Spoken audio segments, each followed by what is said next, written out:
So in today's video, I've come to fix a water damaged ceiling. It's all cracked, there's paint flaking away, and there's a surprise in store.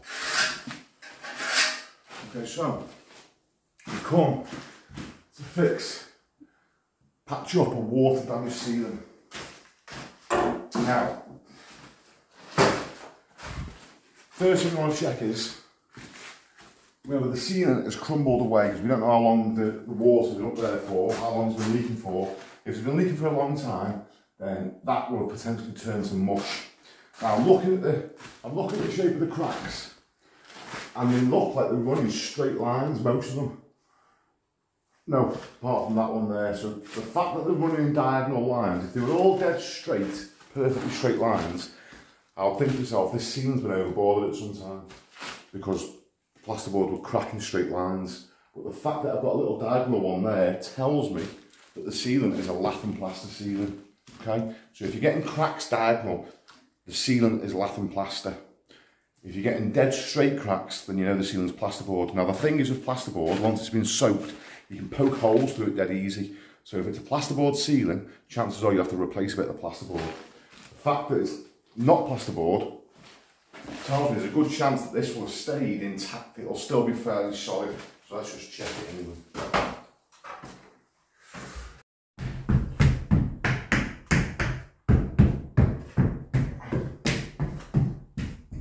Right, it all seems fairly solid.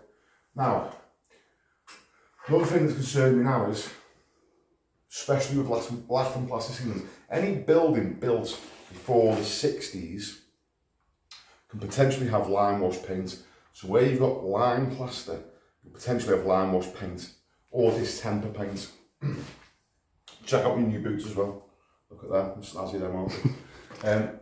Now, lime wash paint is like dust. Okay, so old ceilings were all painted, or the majority of them were painted with lime wash paint. And what happens is, further down the line, other people come in and put vinyl or matte over the top of it, so you don't know it's there. And you come along and put plaster on it, and your plaster sticks to the new paint, but the new paint pulls away from the lime wash paint. So that's something you've got to check for. So what I'm going to do now is dig into the ceiling a little bit and see if there's any lime wash paint or distemper under there.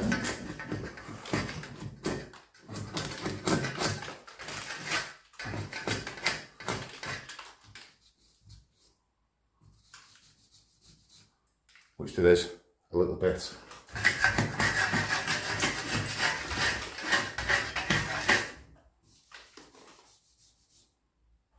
See that stuff? This is what causes ceilings to fall down. So underneath the paint, we've got this old lime wash here, which means that when I put a lot of weight plaster on this will pull off of this dusty background. So what we're going to do now is take off as much of this paint as possible in this area where we're going to be patching up, and put a stabilising solution on this first. So this is going to take us about an hour now to give this ceiling a good scrape and get down to this base layer. Now people say, oh, you could overboard it, but here's the problem.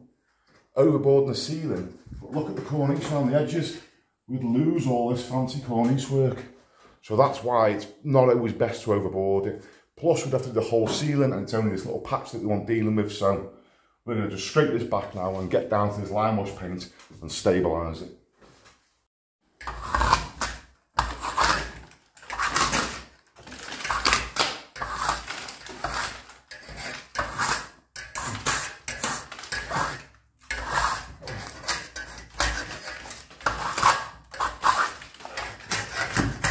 See all this, look.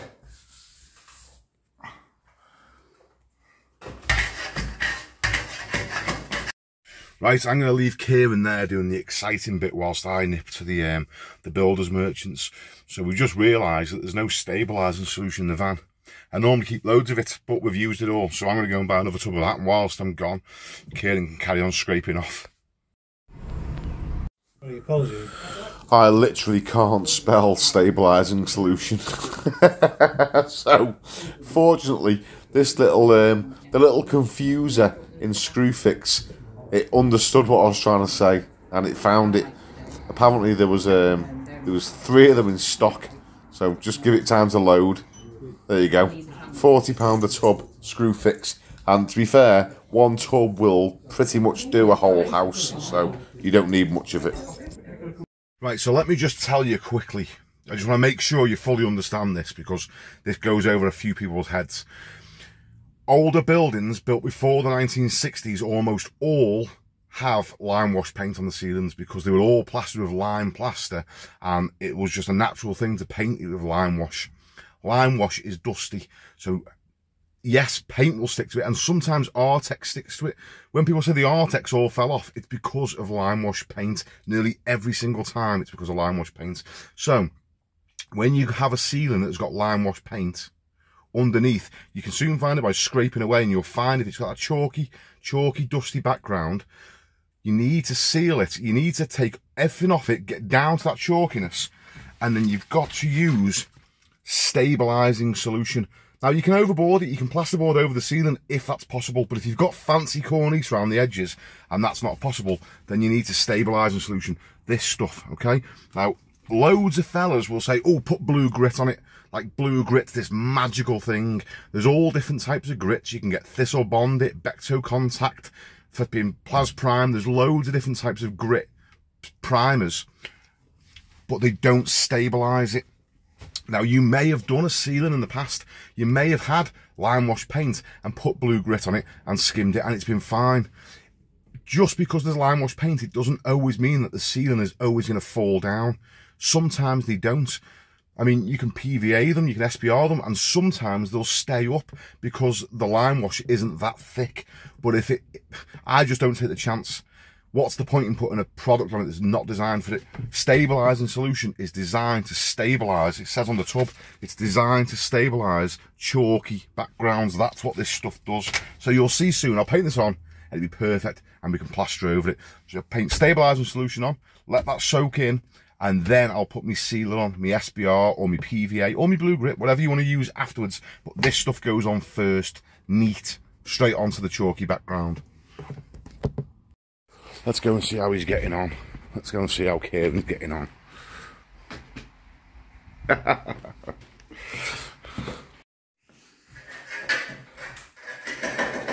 You enjoying yourself, mate? Yeah. How far have you got?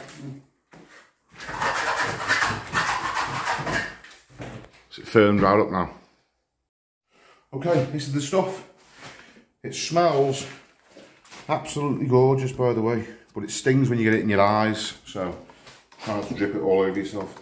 Now, we're only doing this part of the ceiling, we're patching up where the water damage is, so we haven't took off all the rest of the ceiling. We're just doing the bits where it's affected. To be fair, the paint is quite well bonded to this stuff. This lime wash paint isn't on that thick. If it had been given a few more coats, this paint would literally be peeling off like, it just comes off so easy. This is taking quite a bit of work to get it off, so it is quite well bonded. I probably could have got away, I'll be 100% honest, I probably could have got away without having to use stabilising solution, because it's not that thick, but still better to be safe than sorry. So we are going to use it. I'm going to patch up this area, and I'm going to feather very lightly into the old paint, very lightly. So there is a few bits where the paint's fell off in the past and someone's painted over it with some matte paint. And the good thing is this is water based, so it won't scrape off because it's so thin, but this will soak through the paint and soak into the lime wash underneath. So that's a little bonus. So we just paint this on, and you'll see it go dark as it soaks in.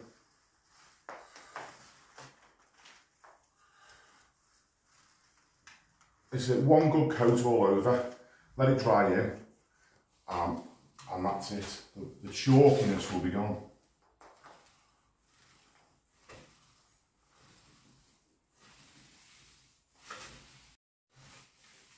See how dark it goes when it soaks in, as opposed to there where it isn't, and then there, look, see the difference. You can see where you've been.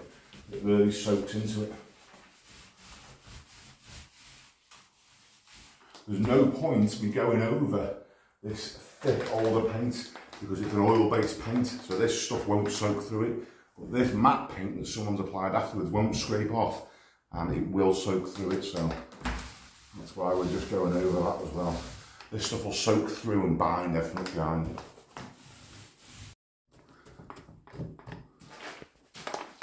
Okay, so now I'm not going to rub too much because it's still a little bit damp, but that's soaked right in now. So now we can apply the sealer. You don't have to let this completely dry out, you just have to give it enough time to soak in and let the sheen go off the surface so that your SBR or your PVA has got something to stick to. So now that's soaked in, we can start applying our sealer.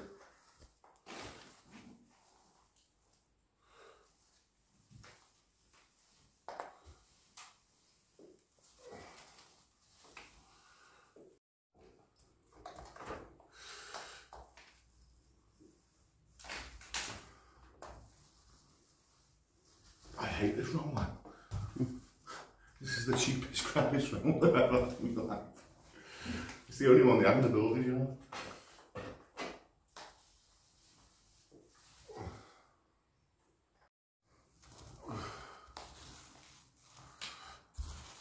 Now, I'm just going over now onto the original paint of the ceiling that hasn't been scraped off, where we're just gonna lightly blend into this. So yes, this could still pull away, but the option is take the whole ceiling off, which isn't going to happen. That's not what they want. So we've got to put plaster on this and just gently blend into this. So I'm putting some sealer on top of the original paint. Look, ready to go. Now, because we've used SBR, scrim sticks to it. If you use PVA glue, then you've got a bit of trouble trying to get scrims to stick to it. But SBR, these stick great. So that's it. We've scrimmed all the little cracks up. And now we're going to put a little bit of skim on. Now, I'm going to skim over the main patch. It's all sealed, ready to go. And then when it joins into the old paint, I don't want to put any weight on this. I don't want to cause anything to make this pull away. So I'm going to first coat a little bit away from the edge. And then the second coat, I'm just going to gently feather it in to the old paint. So there's no weight pulling that down. The last thing you ever want is any of that to come away with fresh plaster on top of it.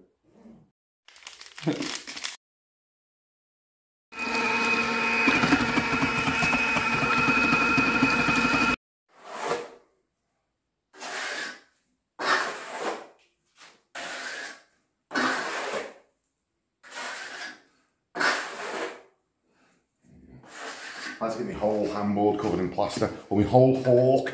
Oh my word. But on TikTok, you want to hear the fucking goings on of that being called a hawk on a handboard.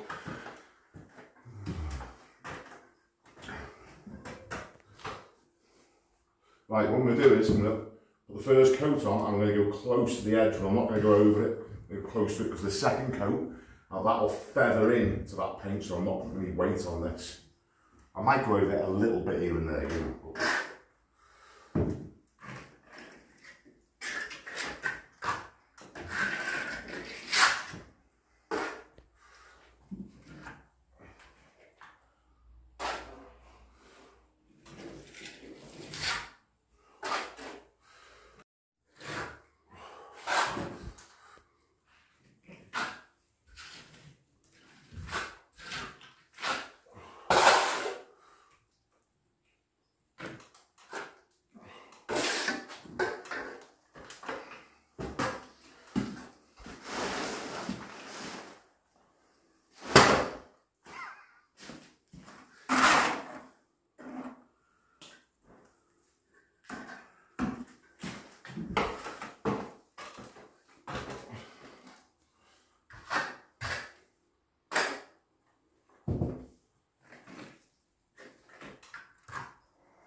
Do you know what?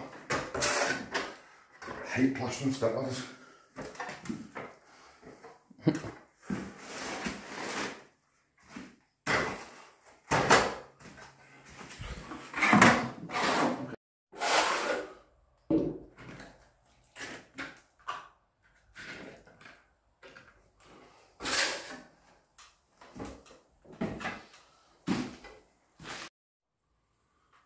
Are you filming? Yeah, okay, cool. So, just making sure I'm not just going to start talking. Even though it's the first coat, remember, still feather in on the first coat. Don't leave like a big blob of stuff like that to go start setting. You want to make sure it's still feathered in tight. You feather it on the first coat, the second coat, and all the trowels. Every time you go over the trowel, you don't want to be leaving big ridges around the edges. Make sure each time you go over it, it's tapered in.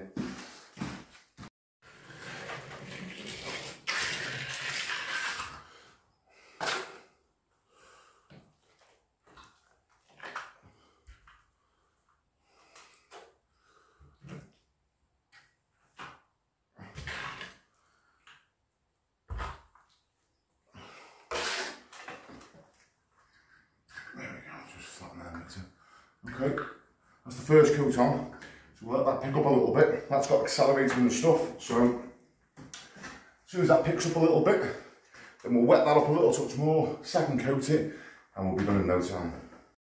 There we go, it's picked up a bit now, so we're going to wet that up now, get that nice and wet up for the second coat, and we'll get this second coated. Okay, so now the second coat, I'm going to gently feather in just ever so slightly onto that painted section now. There is bits where, because of the scrim, where there were certain cracks, I have had to go onto the paint with the first coat, but I'm trying to keep it as tight as possible and as little as possible actually over onto that paint. Only because, remember, there's no stabilising solution under this paint, so we don't put too much weight on it and cause anything to pull away.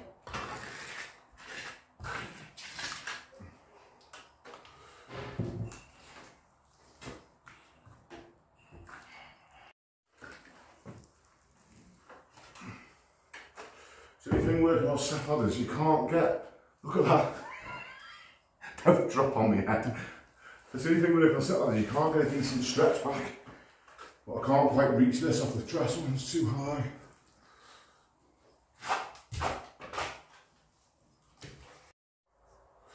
Okay, so first flatten in, and make sure as well just to brush that joint in. Whenever you're patching in your O-joint, brushing that joint. And working across it that way so it feathers in. If you go that way, you'll get a bump, so you always want to go across when you're feathering in, like that.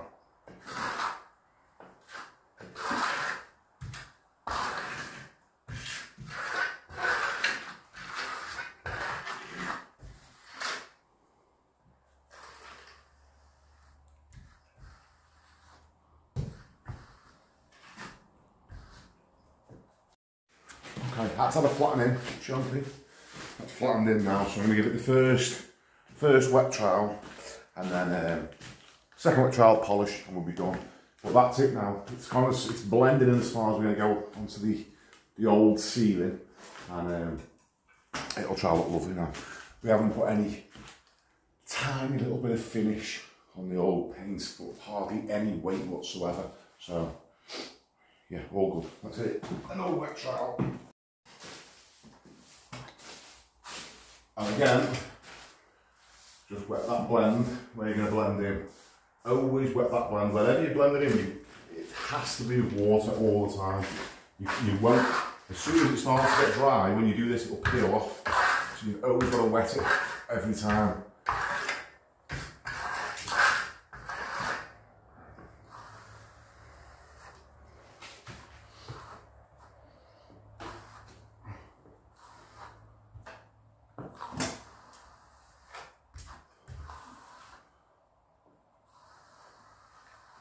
I'm going to be like, don't even show them that. Listen, don't even look, don't even mention it. I know, but we need the step ladders somewhere else. They're out there for another patch, so that's why I'm using this. A little balancing beam. So this is where the step ladders are, out in the hallway. Now in the other room where I'm working, I'm using a beer crate on top of the trestle. And that's only because the step ladders are out here. It's just too much hassle moving them back and forth from room to room. It's the joys of being a domestic plasterer. It's a pain in the ass having to sit around. I'd rather be on a building site, you know, running around 500 miles an hour, doing hundreds of metres a day. It's just stressful having to sit here and do nothing.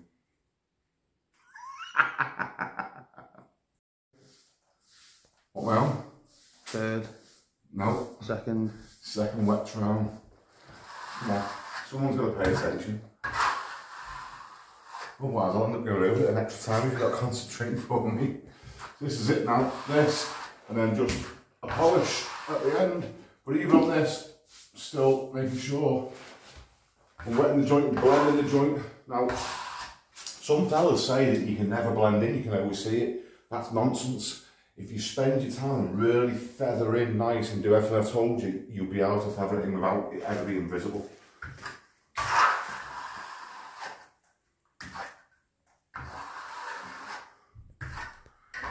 And then before you polish, just go around, cut into the cornice like that. Sorry, hitting the phone with my hand. Got a little scrape like that. Don't dig into the ceiling, just be careful. And a little wipe.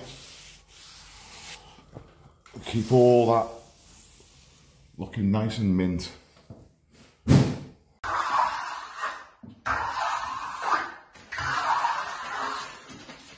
it now. Final little polish. Here's our mate as well. Just sniffing around. He's 8, isn't he? No, you get. No, you're not having. No. Trying to latch on. No.